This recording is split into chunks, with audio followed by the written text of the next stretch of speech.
Welcome back, boys and some girls. I feel very disappointed, cheated, deceived, whatever you want to call it. The demo for this game was not the main gameplay for the main game. The best way I can put it is mobile games. The same way you get shown in the trailer or in like a 5-second ad in something on YouTube, you're shown some kind of gameplay which seems interesting, but then you see the actual game and it's only maybe, and I'm being generous here, 30% of the actual game. It's the same here, right? Most of the game is platforming around random objects, sparkled with a bit of RTS in between on repeated levels.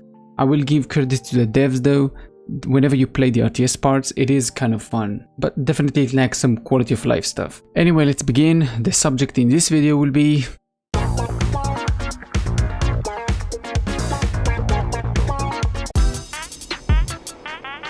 for some reason there is some kind of a story here. It is nicely made, chill music, okay visual storytelling, it's all decent, but it feels more like a tool to justify repeating levels. You're the chosen ant, number 300 million billion jillion number or something 4, and you just go around doing missions given to you by the queen. They're all told with high importance, but in the end what you actually do is jump onto fireflies inside tunnels. Very rarely do you do a mission that somehow is supposed to save the colony from a flood by just killing a bunch of random nests.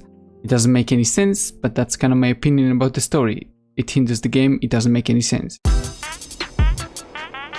This game is pretty much advertised as an RTS, and the demo also lets you only play the RTS part. However, most of the game is completing random objectives and jumping in between rocks and branches. Your ant, which is your commander unit, has a few features, or I don't know how we call it, options, whatever you want to call them. For the platforming sections, you can sprint, jump, scan for bugs. Very simple, boring, but sadly that's about 50% of the game. For the RTS part, you're mostly forced to complete strange objectives like holding a few nests in a big area, and you can't let any of them be captured or destroyed. You're given a select number of units which you cannot change or edit in any way. Just have those enemies, have those allies, good luck. Some of these levels are pretty easy, while others are forcing you to play in a very specific way that the devs want you to play. There's no need to try and innovate or do anything special. In the combat itself, you will get a few units, like melee, range and healers are pretty useless, and a bunch more flying units that doesn't matter at all because you don't need strategy. Just throw the numbers and you're good. There are 3 tiers to everything, from ants to spells, building, whatever you want to call them. Each one of them costs more resources than the previous tier.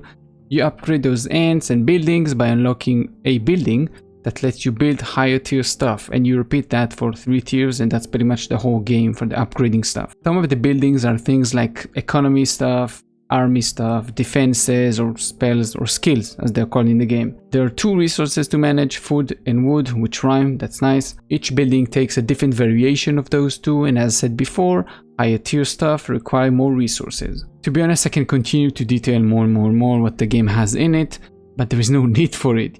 You can complete the game without even using your brain, just point and click like a good boy or girl should. Most of the RTS level will be reused as you progress the story, with the reasoning that something is changed now. Then like the water level is changed or the enemy status, so just clear the same things again. This time there's gonna be less water in the map, go. I am being very negative, but it's not all trash.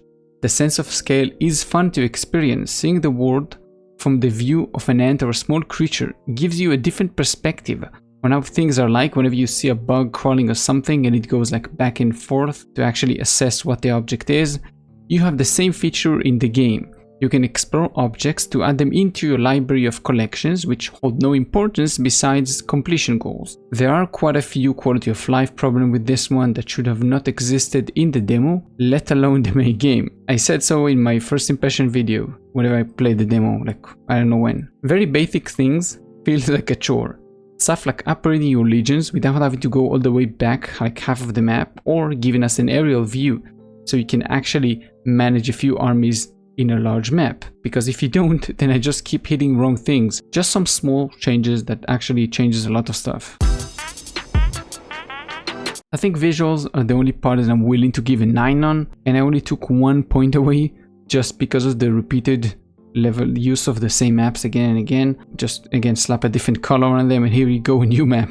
Getting the perspective of an ant under a log slowly crawling, because so a spider above it won't catch you, is exciting. You can clearly see the ground and foliage that has been copied from real life somehow. I don't know how, into the game.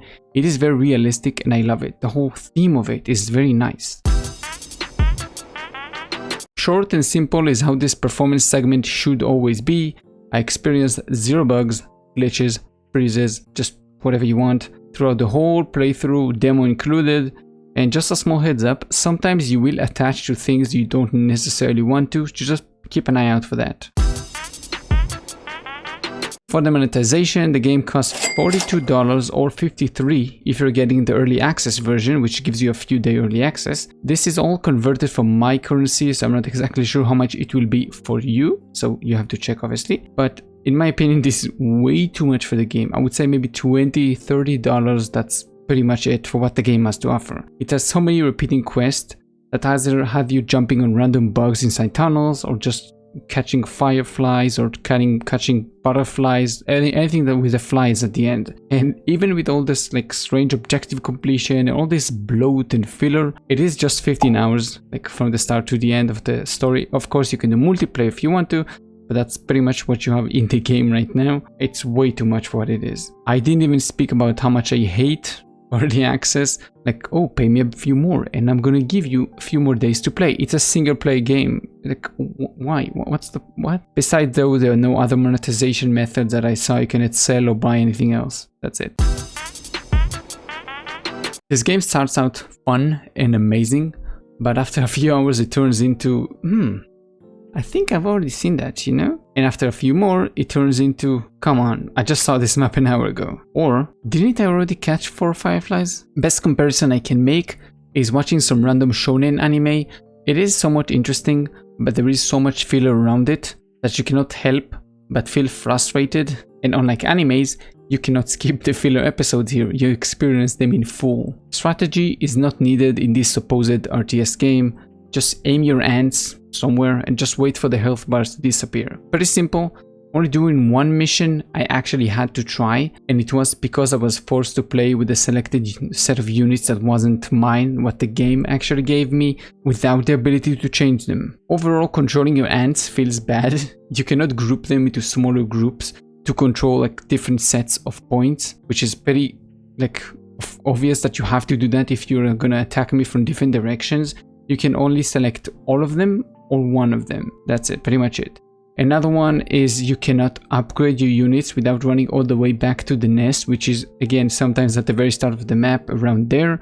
So you have to run all the way back to upgrade your units. It takes so much time, pretty useless. And the last thing I would say is the reusing of the maps doesn't really help the overall feeling that someone had an idea that playing as an ant would be cool, but then they had no idea what would be cool playing as an ant. In my opinion, this should have been a more linear, lone ant platforming game with a more deep story and interesting character, because as the game is now, it's not a good RTS or a good platforming story game. With a heavy heart, I'm giving this game a 5 out of 10. I had a lot of expectations, and you can see how much I love this game in the first impression video. Go watch that, you will see how much I had like my impressions changed or my hopes crushed.